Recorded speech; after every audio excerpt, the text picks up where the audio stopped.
Greetings, my magnificent ones. Sue here from the Magnificence Lab with a little musing on the trap of anti-aging. So I was at the drugstore the other day looking for a moisturizer. My mother had taught me years ago the importance of good skincare.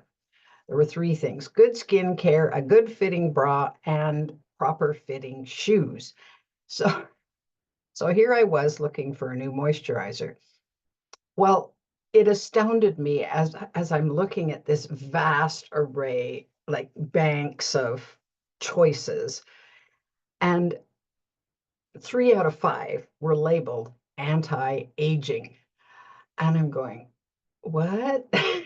So, because when I was in the cosmetic business many years ago, I used to run a cosmetic department. We had lots of lotions and potions in those days too, back in the 60s. But I don't recall any of them specifically labeled anti-aging. And maybe that's because the vast number of people in the population were baby boomers like me, and we were all young.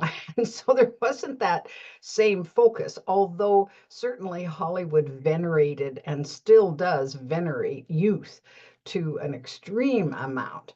So there's this insidious belief in our society, a mistaken belief, I think, that youth is where it's at, that youth, looking youthful, if you start to get lines and wrinkles and whatever, well, we know the cosmetic business, cosmetic surgery has made a gazillion dollars on fixing these lines and wrinkles and tucks and whatnot. Okay, fine, fair enough. If that's your thing and you have the money for that, well, go for it.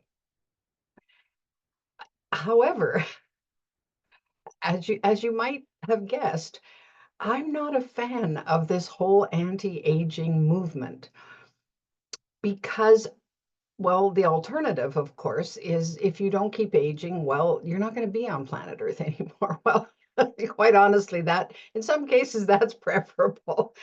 But why do we have this big thing about, oh, well, I have this wrinkle, I have this line, I have these little crow's feet at the side of my eyes, and on, as if that's a scar that tells a certain tale or a certain story that we don't want to tell. Yeah, Sue, you're getting older. Yeah, I am, and I'm grateful I'm getting older because I'm still on the right side of the grass. So when I look at it now, one of the things I learned in the cosmetic business is that the skin is the largest organ in the body. Now, probably mostly we think of skin as a covering, so it just covers and keeps all of us inside. And while that is an aspect of it, it is the largest organ in the body physiologically. Well, it's also, because of that, it's a huge barometer for what's going on with us. Well, why do we have frown lines? Because we're upset about something, or we're mad about something, or whatever. Where does it show up? It shows up on our skin. So, so it's a reflection of what's going on inside of us. No amount of potions and lotions and extreme attention to the skin from the exterior is going to make that much difference. If it's a difference, it's temporary. So if you go to makeup school, they have specific concealers and illusionary tools that, for the camera and for a brief period of time, you can disguise what your face really looks like, but it's temporary. So and we buy into the illusion because we want to feel as or look as good as we feel, or we want to recover our lost youth. Let's face it, when we're youthful, there's the maximum energy level, exuberance, joie de vivre. And they remember that old saying, youth is wasted on the young.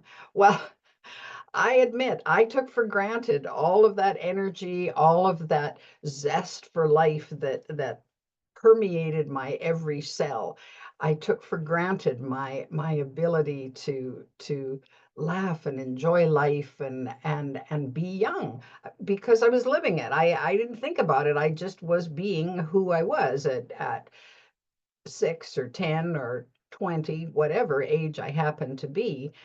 So I didn't recognize the value of it until things started to shift, where I don't have quite as much energy level. Yeah, well, my face doesn't look as youthful as it used to. Well, my body doesn't seem to work quite as fluidly as it did. If I sit too long and I get up out of the chair, I'm kind of going, oh, I don't like that, but it's a reality for me. So what do we do about this? I mean, this whole there needs to be an acceptance, I think, and I'm a work in progress when it comes to accepting my own aging focus here. So next March, so today is November the 24th. Oh my goodness, we're just a month away from Christmas Eve. And in 2025, I will turn 75. Wow, when I turned 50, it was sort of a big deal. When I turned 60, that was a little hard to take. 65 was sort of okay, but 70, that was harder for me just because of this focus on our society of, well, who will I be when I'm that age? And then I was that age and I'm going, oh no, who am I now? Well, as I go into and approach my 75th birthday, I'm looking at life quite a lot differently. Yes, there's that internal little struggle and, oh, I wish I were younger. I wish I didn't have the wrinkles on my face that I do. The reality is they're there, and I earned every one of them. And actually, really, if I look at it as lines of experience, well, obviously I've lived enough that these quotes wrinkles, these lines in my face appeared to reflect who I am, to reflect some of who I am. So I have laugh lines in my face that reflect the fact that I really like to laugh, and getting enjoyment out of life is important to me. So acceptance is a big key. Yeah, yeah, okay, I'm getting older, and or I have more years. But what I think is really important to focus on from a specific, if I shift in out of the physical, out of the external, and say, okay, what is most important as I move forward here? And for me, what's most important is to have a youthful heart. That phrase, home is where the heart is. Well, literally, that is actually where our essence comes from, is our heart, our spirit, our connection to God and the universe. It's in our hearts. So if we can move forward in life with a youthful heart, with that, we all know what it's like to be exuberant and have a giggle and just be bouncing with that energy that we learned when we were really young, or that we just experienced when we were very young. Well, that doesn't go away just because your age piles on. It's there, it's in your heart, and you can activate it anytime you choose. We don't have to, oh, well, I'm getting older, so I have to be more serious, and it's important that I act my age. What the why? A friend said recently, I think I need a new set of friends because all my friends my age are dying off. And I'm going, yep. A lot of my friends are much younger than I am. And I like that because I love their more youthful perspective. I love the energy that they bring to life. And quite frankly, there's times when I kind of borrow a little and say, yeah, okay, I need some of that energy. So if I surround myself with that, there's just this feeling that it'll leak over into me. And invariably it does. I often come away from my connections with my younger friends feeling revitalized and refreshed. And let's face it, my 6-year-old granddaughters, oh my goodness, they infuse me with lots of energy. And it's not as long lived as I would like, but when I'm with them, I just feel it as if I'm 18. And so there's that. But where does it come from? It comes from the heart. It comes from the love I feel for the exuberance of youth, the love I feel for myself at this age, and the wisdom I've gained through my experiences, and because I love life in general, I get up with a pretty optimistic outlook on my day, even though I don't often know what's going to happen. And even some days just go to hell in a handbasket and you go, oh boy. But my essence, my core is one of strong optimism and strong faith in the good of the future and the good of the present and all of that. So, well, how does that show up? It shows up in our skin. It shows up in because we're being who we are, and the reverse is true if we're being miserable and unfit for human company or whatever. That shows up too in the sallowness of the skin or the worry lines that are frequent and all of that sort of thing.